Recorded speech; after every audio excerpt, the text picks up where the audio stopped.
So, hello and welcome.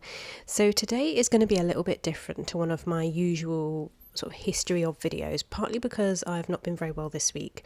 So, we are having a classic walk back in time in 2009 around Ugland at Alton Towers. So, I hope you enjoy. And we're just going to comment on what we find, really. So as you can see, we've got the iconic entrance, and I just love how over the top the giant tusks are. And you can see the sign says "Welcome to Ugland," the Thunder Rock Rally featuring Rita, Queen of Speed. I do think, and I'll say more later, but I do think that Rita has always looked a bit out of place then and now, but anyway, more on that later. We've got the game stall on the left-hand side, which seems like it's always been there. I don't know about pre-2009, which is when this dates from. Maybe it was around February, because we've got lots of giant hearts that you can win. And we've got the Rita shop, where you can apparently save £8 on 4 photos, but I can't see the total price. But I'm really impressed with the theming, and almost like giraffes type print underneath that front table, and at the back you've got tools, so it's a nice arty print there. You've got your usual treats on the front counter, and at the back it looks like footballs. I might be wrong. You've got some t-shirts. I'd love to know what they had on them. Well, I'm guessing Rita, of course. And I'm really confused and intrigued by this stand. Are they hats? Are they bottle holders? Are they cuddly toys? Does anyone actually know what on earth these are? Because if you do, please tell me. So I love the theming at the top. Again, just giant theming. It really looks so good, and I hope that with any future developments they bring this kind of quality of theming back. I mean, I liked it anyway.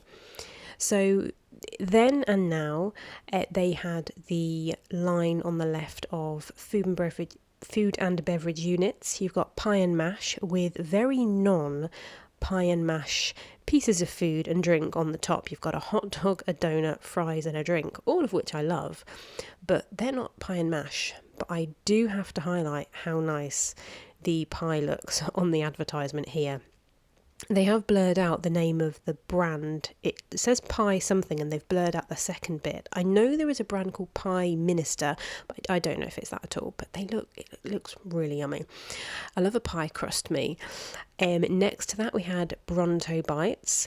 Again, really nice theming just on food and beverage units. I think it's amazing. You've got the bones out the top, sort of holding up the sort of front facing. I don't know what Herta is. There should have been a sign on the left as well. But how cute is this little mascot in the middle? I don't know what character it is, what animal it's meant to be, but it's so cute. I don't know if it formed part of a sort of Ugland lineup at any point. I'm not too sure. You've got donuts and waffles, and then you've got hot dogs on the left as well. Again, I thought these were donuts, but they might just be wheels, that little ring shape I just pointed out. And even the gaming machines, the claw grabbers, were themed in. Not with the most sort of themed land appropriate merchandise. You've got some animals in there, and the sort of colourful ones over on this side, the neon ones, look like they could possibly be dinosaurs. I'm not really sure. But at least the machines are themed in really well. I just wish the prizes were too. But again, theming where they could have got away without having it. But again, there's great attention to detail in Ugland, which I really appreciate. I mean, look at all of that down there. It looks brilliant. And even though the colours are slightly muted, as befits a kind of Ugland caveman type theme, I just think it works really well.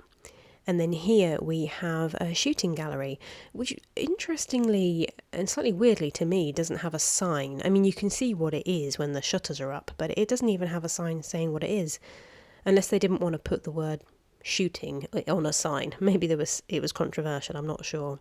You've got a classic sort of seaside or fairground attraction. Here they call it an Ugg basher, but it's one of those where you bash the hammer down and you've got to get it to sort of ring the bell at the top. And even that's themed in really nicely. I can't see how much the Ugg Basher actually cost. The game stall at the beginning, that basketball toss, said it was, I think it was £2 for 1 or 2 goes. And you've got Socasaurus. And this looks like it was closed on this particular day. Maybe it was cold. And on that little sign on the far left, the beware sign, it looks like it might possibly say water balloons. It wasn't super obvious to me how you went about this game, but there are lots of targets, and I'm guessing you had to possibly throw water balloons or something at the targets. Whether you were in the middle and you had a go at all of them, or whether multiple people had a go at the same time, I'm not sure. You've got a games arcade here, again, really nicely themed in. Looks a bit more standard on the inside, but the outside looks really good. And then on the outside as well, you've got these lovely little pay-to-ride machines. You've got what looks like it could be a Diplodocus. My dino knowledge isn't great. And then there's that Flintstone type cart.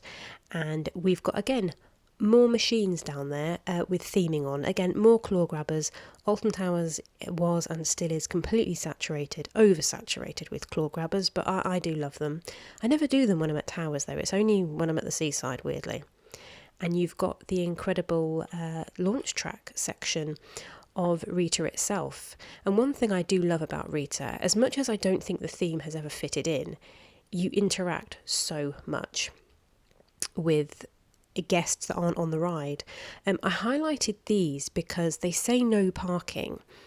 I don't know whether they're just back of house or whether they were ever like stalls at some point, because they look like they could be shutters, but who knows. But just look at it, the way it wraps around the whole area. It's amazing. As amazing as this photo opportunity, Do Not Feed the Animal, this is great. I know there's a photo opportunity that is as epic as this outside Mutiny Bay, but it's just so good. Again, over the top fun. Brilliant. Now, I wanted to highlight that gate. You see then it was just going down a queue line. Was that old corkscrew queue line? I'm not sure. We've got a smoking area with a very easily accessible ground at the back. Why is that so easily accessible? I mean, any curious theme park goer could really go where they're not meant to. And that's something I found elsewhere around here. Actually, you've got this sort of dead-end tarmac. And it looks like you could just go on down there. Really bizarre. Why can members of the public just get there so easily? I wanted to highlight these funny coloured bricks, and you've got again some more blank space and picnic area. I'm guessing a ride was there back in the day, but there is like a round circular section of bricks, which you see this. What is that? What is that circular structure? I cannot work it out, but this is more recent aerial shots. These are from I think 2021, but then when you go back and have a look, these are 2009 shots, but you can still see roughly like a circle of bricks. But anyway, I've gone back to this gate because this was the year after the corkscrew closed. So if it was old corkscrew queue line, and I could be completely wrong, that's why it wouldn't look so dishevelled. It's not super grown over and the wood doesn't look really rotten. So it's only a year after it closed, basically. So who knows? You've got the entrance of Rita, which again, to me, doesn't really fit in with her gland, but you can see Rita herself there. And you've got the test seat on the left-hand side. There is still one in that location. And you've got all this netting, which, to be honest, I don't really notice even today when there is the netting. And I just never really notice it. But what I love is that the Street View cyclist managed to capture Rita mid-ride at like a really epic point as well. We've got another, again, really awesome piece of theming. I don't really think it serves too much of a function, but it is a really great sort of central theming piece. There's a woman filming the Street View cyclist. And yeah, there is a lot of open sort of walkway and path. It almost looks a touch empty. You can kind of tell that changes were coming, and especially with this sign. So this says Ride into the Unknown, another world first coming March 2010 at Alton Towers Resort. They probably didn't need to mention at Alton Towers Resort on the signs that were in Alton Towers Resort. I think the people in the park know. But behind you can see the big blank space and construction for 13. Now with this particular shot, I both can't imagine corkscrew in that space and I can't imagine 13 there either. It's amazing to me that that blank construction space behind where they've started doing groundwork was the location of the corkscrew and is the location of 13. I just can't picture it looking at this, even though I know they were there and I've been on 13, so I know it's there.